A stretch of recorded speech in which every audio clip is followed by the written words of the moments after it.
उसके बाद बांग्लादेश में आपने टेस्ट मैच में देखा, पहले टेस्ट मैच में बाबर आजम को इंजर्ड करार देकर बाहर बैठा दिया गया, हालांकि उनके हल्की सी उनके घुटने पर बॉल लगी थी और उन्होंने कहा था मैं खेलना चाहता हूं।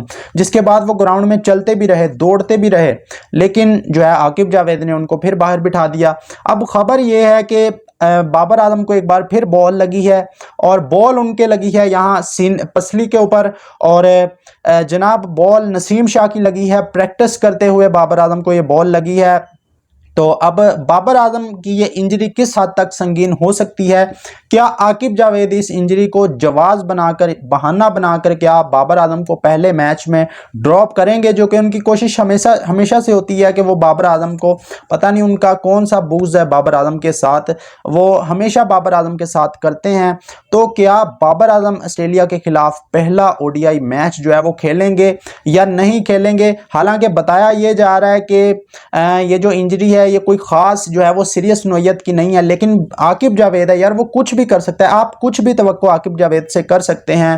तो देखते हैं कि पहले मैच में बाबर आजम मैदान में उतरते हैं। नेक ख्वाहिशात हैं बाबर आजम के साथ कि बाबर आजम पहला बल्कि तीनों ओडीआई मैचेस खेलें और पाकिस्तान की तरफ से अच्छा करें, कम से कम 1 या 2 सेंचुरियां मैं तो एक्सपेक्ट कर रहा हूं कि बाबर आजम इस सीरीज़ में लगाएंगे। बाकी आप लोगों की क्या राय है इस बारे में कमेंट बॉक्स में ज़रूर बताएं।